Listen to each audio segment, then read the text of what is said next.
চব্বিশের এই নূতন বাংলাদেশকে সামনে রেখে একটি দল বা গোষ্ঠী বাংলাদেশকে নিয়ে যে ভয়ঙ্কর ষড়যন্ত্রের খেলা শুরু করছে তাকে মদদ দিচ্ছে বর্তমান সময় এনসিপি এবং ছাত্র জনতা নামধারী মব সন্ত্রাসীরা। সবচেয়ে আলোচিত যে বিষয়টি, ক্যান্টনমেন্ট ভেঙে গুড়িয়ে দেয়া এবং একটি থানাকে মাটির সাথে মিশিয়ে দেওয়ার মতন হুমকি প্রকাশ্যে দিলেন গণমাধ্যমের সামনে এসে কারা? বৈষম্য বিরোধী ছাত্র আন্দোলনের কিছু সমন্বয়করা ডক্টর মোহাম্মদ ইউনূসের একান্ত আস্থাভাজন এবং তার পরিকল্পনা বাস্তবায়নকারী হিসেবেও ধরে নিতে পারেন। কি হলো ঘটনা? চট্টগ্রামের পটিয়া থানায় সেখানে ছাত্রলীগের একজন নেতাকে ধরে মারধর করলেন এবং তাকে থানায় নিয়ে আসলেন।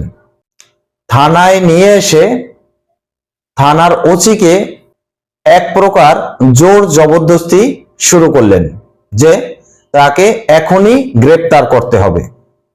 এখন থানার ওসি সাহেব দেখলেন যে সেই ছাত্রলীগের নেতার নামে জুলাই আগস্ট আন্দোলনের সময় থেকে বর্তমান সময় পর্যন্ত কোনো রকমের কোনো অভিযোগ নাই, মামলা তো দূরে থাক, ছোটখাটো একটি অভিযোগও তার নামে নাই। তাহলে কোন আইনের ভিত্তিতে তাকে গ্রেপ্তার করবে? এজন্য তখন সেই থানার ভারপ্রাপ্ত ইনচার্জ যিনি ছিলেন তিনি এই সকল ছাত্র জনতা নামধারী মব সন্ত্রাসী তাদেরকে বললেন যে এই ছাত্রলীগের নেতার বিরুদ্ধে কোনো রকমের কোনো অভিযোগ তাদের থানার রেকর্ডে নেই এবং বর্তমান সময় ছাত্রলীগ একটি নিষিদ্ধ সংগঠন।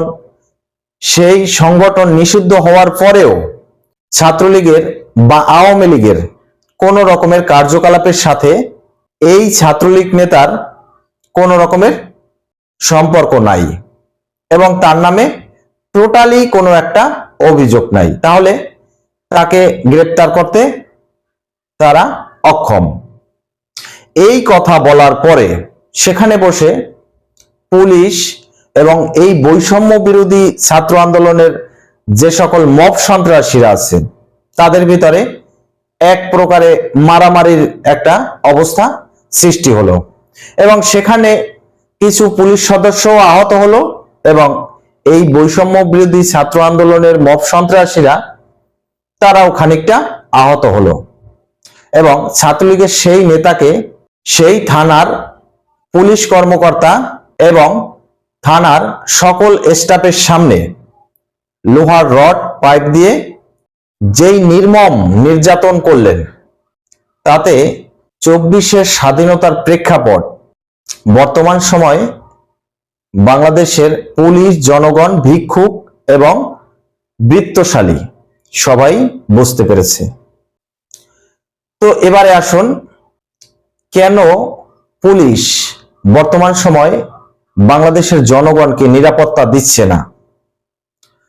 5ই আগস্টের পরে যেই সকল পুলিশ বাংলাদেশে হত্যা করা হয়েছিল, এখন যে নতুন জুলাই সনদ ঘোষণা করতে চলেছে সরকার, সেখানে কি এই পুলিশ হত্যার কোনো রকমের কোনো বিচার, কোনো তদন্ত বা কোনো একটা আশ্বাস বাংলাদেশের প্রশাসনকে সরকার এই পর্যন্ত দিতে পেরেছে?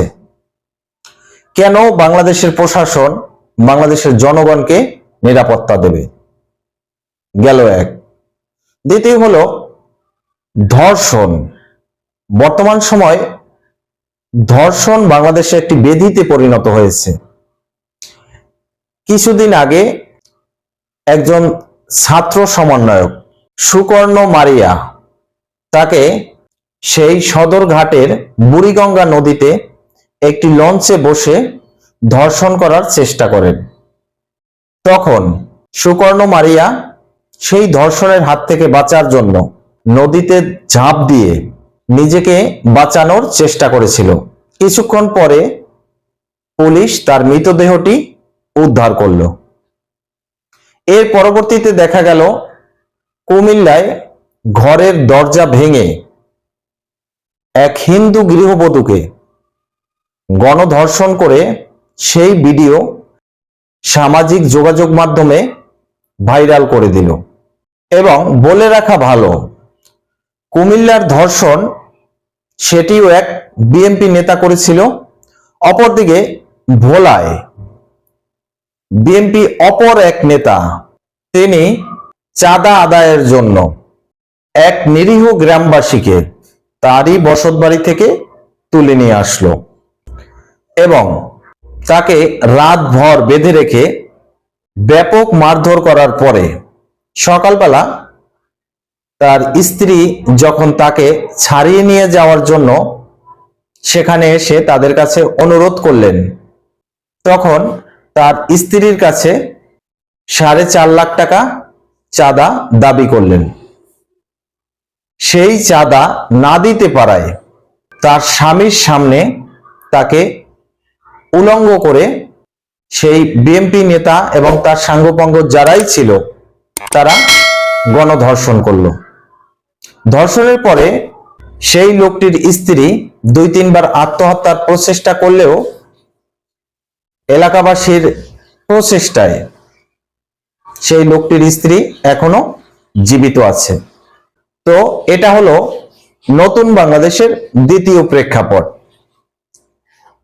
তৃতীয় যে প্রেক্ষাপট, সেখানে দেখা যায় 5ই আগস্ট আওয়ামী লীগ সরকারের পতনের পরে যেভাবে বাংলাদেশের থানা ভাঙচুর এবং লুটতরাজ করা হয়েছিল, সেই লুট হয়ে যাওয়া অস্ত্রের গুলি এখন বর্তমান সময়ে বৈষম্য বিরোধী ছাত্র আন্দোলনের সমন্বয়ক এবং এনসিপির যে সকল সদস্যবৃন্দ আছে তাদের কাছে পাওয়া যাচ্ছে।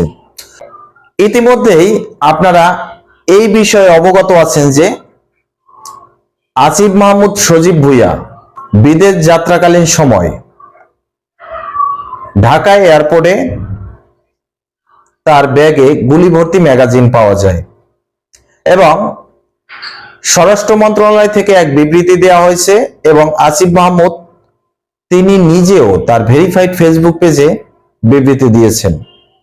এখানে স্বরাষ্ট্র মন্ত্রণালয়ের বিবৃতি এবং আসিফ মাহমুদের ফেসবুক পোস্টের বিবৃতি দুটোই একই রকমের, যে ভুলবশত গুলির ম্যাগাজিনটি তার ব্যাগে রয়ে গেছে এবং এটি তার লাইসেন্স করা বন্দুকের গুলি।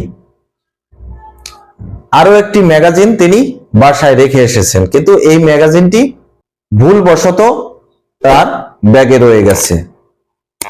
এবং বাংলাদেশের কোনো গণমাধ্যম এই বিষয়ে কথা না বলতে পারলেও ইন্ডিয়া থেকে বারবার বিভিন্ন গণমাধ্যম, দা ওয়াল, ক্যালকাটা নিউজ, আনন্দবাজার পত্রিকা, এই সকল গণমাধ্যমে একেবারে স্পষ্ট ভাষায় লিখে এটি জানিয়ে দিয়েছেন যে আসিফ মাহমুদের ব্যাগে যেই গুলির ম্যাগাজিন পাওয়া গেছে সেটি কোনো সাধারণ গুলির ম্যাগাজিন না, সেটি AK-47 রাইফেলের গুলির ম্যাগাজিন। এখন এই AK-47 রাইফেল এটি একটি আগ্নেয়াস্ত্র। বাংলাদেশের সাধারণ প্রশাসনের কাছেও এ ধরনের অস্ত্র থাকে না, তাহলে কোনো উপদেষ্টা, কোনো এমপি, মন্ত্রী, মিনিস্টার, সাধারণ মানুষ তো দূরে থাক, তাদের কাছেও থাকবে না।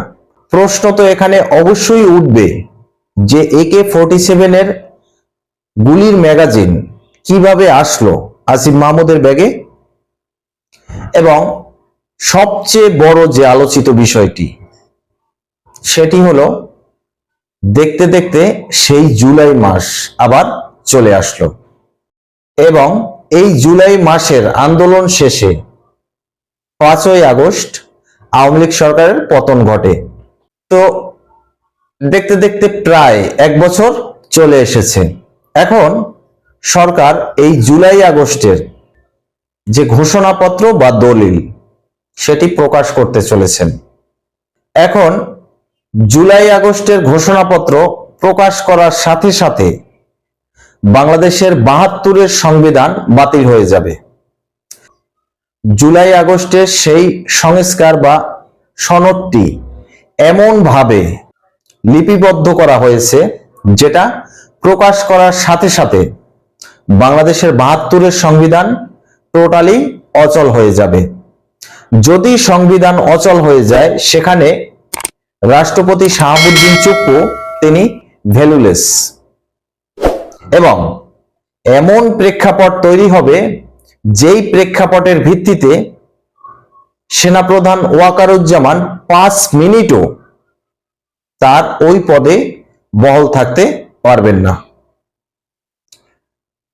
এখন এই রাষ্ট্রপতি শাহাবুদ্দিন চুপ্পু এবং সেনাপ্রধান ওয়াকারুজ্জামান তারা দুইজনই তাদের জীবন দশায় নিজেদেরকে মৃত হিসাবে দেখতে পাবেন এবং ডক্টর মোহাম্মদ ইউনূস বাংলাদেশের নূতন রাষ্ট্রপতি হবেন। ৭২-এর সংবিধান বাতিল করে দেখা যায় তারা একটি বিপ্লবী সরকারও গঠন করতে পারে। সেই বিপ্লবী সরকারের প্রধান সেখানে রাষ্ট্রপতি হোক বা